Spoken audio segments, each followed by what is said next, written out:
Domain aggregate functions enable you to extract and aggregate statistical information from an entire dataset.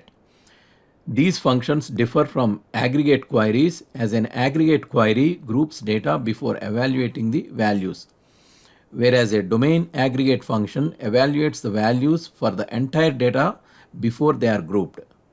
So a domain aggregate function will never return more than one value. All the domain aggregate functions have the same syntax. Function name. This is the name of the domain aggregate function used. Field name. Name of the field containing the data with which you are working. Dataset name. Table or query you are working with, also known as the domain. Criteria. This expression is used to restrict the range of data on which the domain aggregate function is performed. If no criteria is specified, the domain aggregate function is performed against the entire dataset. There are 12 different domain aggregate functions in Access, each performing a different operation. The dsum function returns the sum of a set of values from a field that satisfy the criteria. If no record satisfies the criteria argument, or if domain contains no records, the dsum function returns a null. Use this function with no criteria to return the sum of salaries for all employees. To get the total salary of employees in the development department, use this function. When specifying criteria, that is text, the criteria must be wrapped in single quotes. In addition, the entire criteria expression must be wrapped in double quotes.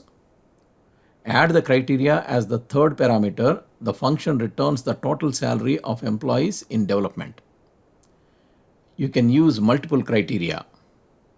To get the total salary of managers in the development department, use this function. The function returns the total salary of managers in development. The daverage function returns the average of a set of values from a field that satisfy the criteria. Use this query to return the average salary based on different criteria. The first function returns the average salary of all employees. Second function, average salary of employees in development. The third function returns the average salary of managers in development. The dcount function returns the total number of records in the domain. To return the total number of employees, use this function.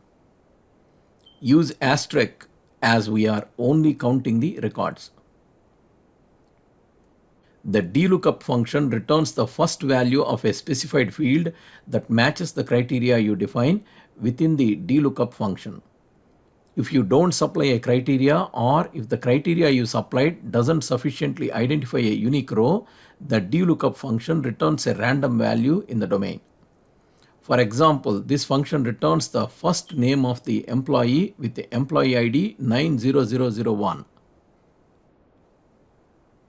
The dmin and dmax functions return the minimum and maximum values in the domain respectively. For example, this query returns the min and max salary of managers in development department. Min function returns the minimum salary and max the maximum salary of managers in development. The dfirst and dlast functions return the first and last values in the domain respectively. Remember to sort the field used in the dfirst or dlast function. If not, you will get a random value from that field. For example, this query returns the first and last employee ID in the employees table. Dware function evaluates variance across a population sample. Dware p function evaluates variance across a population. For example, this query returns the variance of the salary of employees. You can use the dstdev and dstdevp functions to return the standard deviation across a population sample and a population respectively. For example, this query returns the standard deviation of the salary of employees. To download example access file, please click on the link in the description. If you like this video, please subscribe to our channel.